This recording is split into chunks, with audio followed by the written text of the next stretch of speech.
থেকে কোকা কোলা কিনে সেটা ফেলে দিচ্ছে। আচ্ছা ভাই, আমি যখন কোকা কোলাটা কিনলাম সেই সময় আমরা কী হলো, কোকা কোলাটা কেনার মানে হলো যে টাকাটা অটোমেটিক কোম্পানিতে চলে গেল। আমি এখানে ফেলাই দিয়ে কী প্রমাণ করলাম যে ঠিকই তাদের সমৃদ্ধ করে আমি ঘৃণা প্রকাশ করলাম। কিনারই কি দরকার? সাই চরি শখের বাটে মাঝিরে কন বলতে পারিস সূর্য কেন ওঠে, চারটা কেন বারে কমে জোয়ার কেন আসে, বৃদ্ধ মাঝি অবাক হয়ে ফেল ফেলিয়ে হাসে। বাবু বলেন সারা জীবন মরলি রে তুই খাটি, জ্ঞান বিনা তোর জীবনটা যে চারি আনাই মাটি। এখানে বাবুর চোখে মাঝি সে তার জীবনের যে সারা জীবন সে ইনকাম করছে সবগুলোই মাটি, 4 আনা, অর্থাৎ 4 আনারও সেই দামটা তার কাছে নেই বাবুর কাছে। এর পরবর্তীতে তিনি আরও অনেক প্রশ্ন মাঝিকে করে, মাঝি উত্তর দিতে পারে না, তখন তাকে বলে 8 আনা ফাঁকি তোর জীবন। তারপর আরও কিছু প্রশ্ন করে যে লবণ সেটা কিভাবে জন্ম হয়, আকাশটা নীল কেন, এই ওই বিভিন্ন প্রশ্ন করে। তারপরে বলে তোর জীবনটা 12 আনা ফাঁকি। এরকম অনেক কথার পরে শেষমেশ তাকে বলে দেয় তোর 12 আনাই ফাঁকি।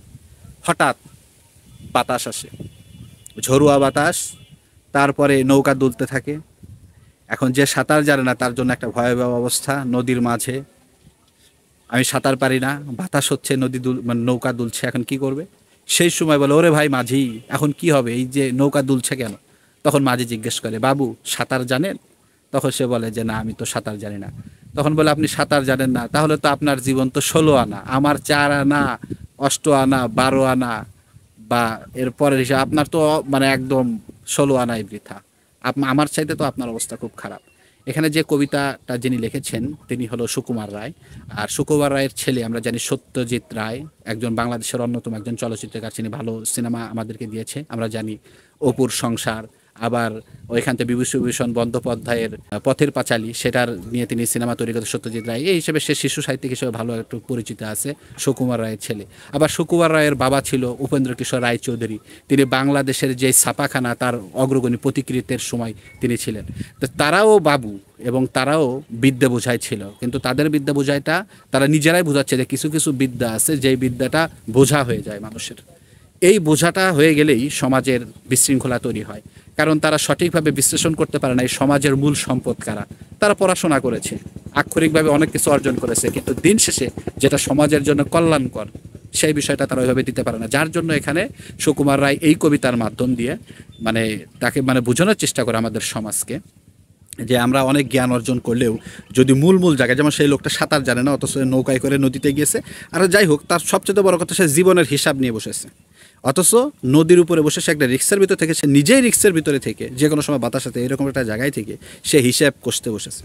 তা আমাদের বর্তমান কয়েকদিন ধরে দেখছি ফেসবুকে প্রচুর হিসাব কিতাব হচ্ছে যে কোকাকোলা ইহুদিদের পণ্য, আবার ফেসবুক, গুগল বা অ্যাপেলোর প্রতিষ্ঠানের কথা বলি, অ্যান্ড্রয়েড যারা তৈরি করছে তারা প্রত্যেকটা জিনিসই ইহুদিদের সাথে সংশ্লিষ্ট, এটা তারা প্রমাণ করছে এবং তারা বলছে কেন আমরা এগুলো নিয়ে ব্যবহার করছি, এগুলো ব্যবহারের তোমাদের দরকার ছিল না, এটা হলো তাদের আর কি সুর ছিল।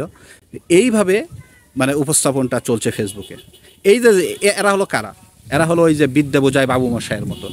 নিজেরা হয়তো দেখা গেছে যে আক্ষরিকভাবে একটা সার্টিফিকেট অর্জন করছে, একটা দুইটা তিনটা, এবং ইংলিশ মিডিয়াম হোক বা অন্য অন্য কোনো একটা মাধ্যম দিয়ে খুব ভালো হাই লেভেলের পড়াশোনা করেছে, বাহিরে গিয়েছে, আবার এইখানে ওইটা ওইটা।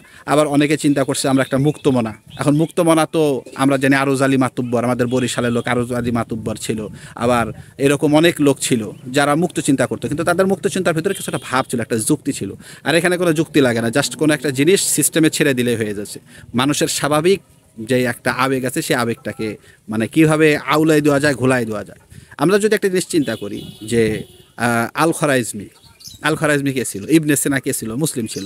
আবার আমরা যদি ইন্ডিয়ার কথা চিন্তা করি, ইন্ডিয়াতে এখন আল খরাইজমির কথা কেন বলা, বীজগণিতের জনক, তার এই সংখ্যা তত্ত্বের উপর ভিত্তি করে বর্তমানে বাইনারি, সেই বাইনারির উপর ভিত্তি করে 0 আর 1, ইলেকট্রিক আসবে আর ইলেকট্রিক যাবে, এর উপর ভিত্তি করে কম্পিউটারের ডাটার উপর ভিত্তি করে পুরো বিশ্ব বর্তমানে তার উপরে স্ট্যান্ড করে দাঁড়ায়, মানে স্ট্যান্ড করে আছে আর কি।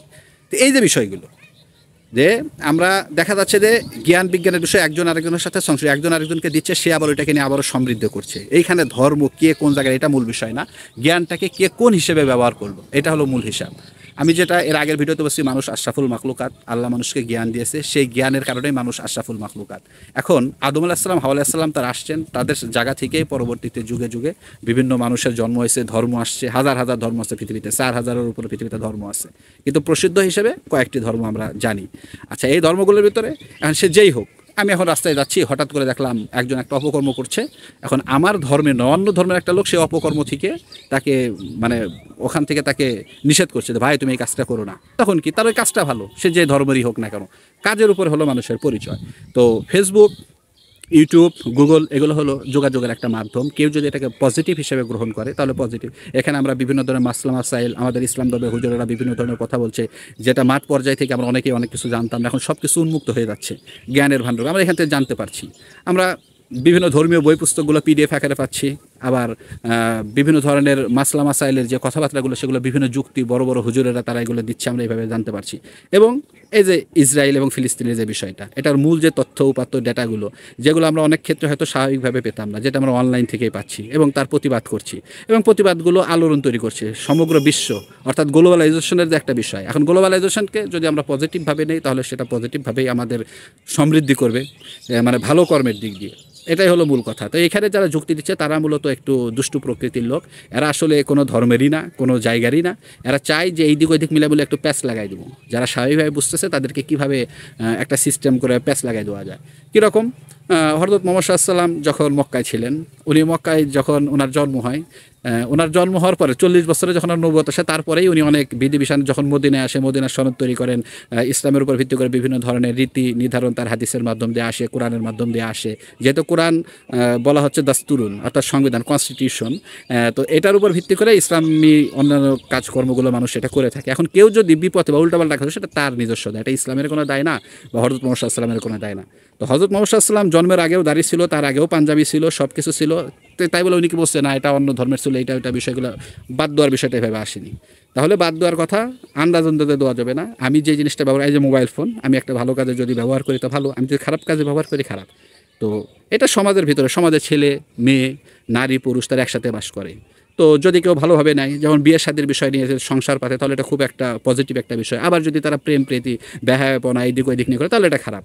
পুরুষ নারী একসাথেই তারা সমাজে বাস করছে, কোনো সমস্যা হচ্ছে না। যদি এটা ইতিবাচকভাবে নেওয়া হয় খুব ভালো, আর যদি নেতিবাচক ব্যবহার করা হয় তাহলে খুব খারাপ। বর্বরতা যদি নিয়ে আসে, যেখানে স্বামী স্ত্রী নাই, যে যার মতো, যে যাকে নিয়ে ঘুরছে ইচ্ছা মতো, পশুর মতন অবস্থা, তাহলে সমস্যা। পশুদের ভিতরেও নীতি আছে, তারাও দিন শেষে দেখা যায় এদিক ওইদিক মিলে যুক্তি মানে নিজস্ব এরিয়া থাকে, নিজস্ব বিশ্লেষণ, তাদের পেট ভরে গেলে আন্দাজ এক জায়গায় আক্রমণ করে না। কিন্তু মানুষের বুদ্ধি বেশি, তো অনেক সময় দেখা যায়, অর্থাৎ বুদ্ধি বেশি বলতে দুষ্ট বুদ্ধি যদি তার ভিতরে কাজ করে তখন সেইটার ব্যবহার করে। তো এখানে ফেসবুক হোক আর যেই হোক না কেন, আমরা দেখব তারা যদি খারাপ কাজের, আমরা ভালো একটা পোস্ট করলে ফেসবুক যদি আমাদের ব্লক করে দেয়, এরকম করে যদি কখনো ভালো কিছু পোস্ট করাই যাচ্ছে না তাহলে ফেসবুক আমরা অবশ্যই বাদ দিয়ে দিব। আবার একটা বিষয় হচ্ছে ফেসবুক কীভাবে তৈরি করা হয়েছে, অন্য অন্য যে ডেটাপত্রগুলো নিয়ে, তাদের ওই জ্ঞানগুলো নিয়ে আমরা নতুন কীভাবে তৈরি করা যায়। কিন্তু আমরা যদি অ্যাভয়েড করি, না এটা ব্যবহার করছে, এটা আমরা নেওয়া যাবে না, তাহলে এটা বাদ হয়ে যাবে। এটা হিসাব। অর্থাৎ আমরা যদি বলি যে না মোবাইল এই ওরা আবিষ্কার করছে, তারপরে হলো এইটা ওরা আবিষ্কার, এইভাবে ছেড়ে দিয়ে যদি আমরা বেধর্মীদেরকে বা অন্যান্য জায়গাগুলোদেরকে আমরা দিয়ে দিই, আমরা যদি বলি যে জ্ঞান শত্রু আবিষ্কার করছে সুতরাং এটা জ্ঞান হতে পারে না, তাহলে আমরা সমৃদ্ধি হতে পারবো না। জ্ঞানের বিষয়টা হলো হস্তান্তরিত হয়, সেটা আরও সমৃদ্ধি হয়। একসময় চুম্বক ছিল, চুম্বক থেকে ধীরে ধীরে চুম্বকের শক্তি সম্পর্কে জানা হয়েছে, তারপরে সেটার ব্যবহার করা হয়েছে। আজকে ফ্যান ট্যান যত যা কিছু আছে এই চুম্বকের উপর ভিত্তি করে তথ্যপাত্র সব চুম্বক আকৃতিতে ধারণ করার ব্যবস্থা করা হয়েছে। এটা কেন? কারণ অতীতকে আমরা গ্রহণ করেছি, সমৃদ্ধ করছি, ডাটা অ্যানালাইসিস করছি, বিশ্লেষণ করছি, নতুন আবিষ্কার করছি, আরেকজন হস্তান্তরিত হচ্ছে, আমরা সভ্য দিক দিয়ে আমরা আরও সভ্য হচ্ছি। এখন আমরা জানি সব কিছু ব্যবহার একটা নৈতিকতা আছে। ঠিক এই ডিজিটাল ডিভাইস থেকে শুরু করে প্রত্যেকটা জিনিসের একটা নৈতিক একটা বিষয় আছে। কোকাকোলার সাথে ওটা ইহুদি পণ্য, ওটা বয়কট করেছি বলে এই বিষয়। আরেকটা জিনিস আমরা লক্ষ্য করলাম, সেটা হলো অনেকে কোকাকোলা কিনে সেটা ফেলে দিচ্ছে। আচ্ছা ভাই, আমি যখন কোকাকোলাটা কিনলাম সেই সময় আমরা কী হলো, কোকাকোলাটা কেনার মানে হলো যে টাকাটা অটোমেটিক কোম্পানিতে চলে গেল, আমি এখানে ফেলাই দিয়ে কী প্রমাণ করলাম যে ঠিকই তাদের সমৃদ্ধ করে আমি ঘৃণা প্রকাশ করলাম। কেনারই কি দরকার? যে কোনো একটা জিনিস যেটা আমাদের শরীরের ক্ষতি করবে, সবচেয়ে বড় কথা কোকাকোলা হোক বা অন্যান্য যে কোনো পানীয় যেটা বিক্রি করা হয়, অর্থাৎ ফাস্টফুড জাতীয় যে জিনিসগুলো, এগুলো বেশি দরকার। যেমন এই যে আমার এখানে কলা গাছ রয়েছে, এখানে নদী রয়েছে, প্রাকৃতিক একটা বিষয়, নদীতে মাছ আছে, এখানে কোনো কেমিক্যাল ছাড়াই মাছ পাওয়া যাচ্ছে, এখানে কলা গাছ আছে, কলা পাওয়া যাচ্ছে। এইগুলো থেকে যদি আমরা পুষ্টি পাই তাহলে আমরা ফাস্টফুড থেকে এইগুলো দিয়ে প্রক্রিয়া করে মেশিনজাত করার পরে কেমিক্যাল দেওয়ার পরে সেগুলো কেন ব্যবহার করব? সুতরাং সফট ড্রিঙ্কস সবই খারাপ। যদি খেতে মন চায় তাহলে আমরা প্রাকৃতিক ডাব আছে, আমাদের আখ আছে, এরকম বিভিন্ন জিনিস আছে। আবার বিভিন্ন ধরনের গাছ থেকে রস পাওয়া যায়, কৃত্রিম উপায়, মানে আমরা প্রাকৃতিক অনেক কিছু আমরা সংগ্রহ করতে পারি, আমরা চলতে পারি। তো এক যুক্তির সাথে আরেক যুক্তি লাগানো যাবে না। ভালো কাজ সে করছে কিনা ওইটা বিষয়, এটা বড় কথা। যে ধর্মেরই হোক, সে যদি ভালো কাজ করে তাকে অবশ্যই প্রশংসা করতে হবে, এটা হলো বিষয়। আমরা যদি এটা না করতে পারি তাহলে এটা আমাদের ব্যর্থতা।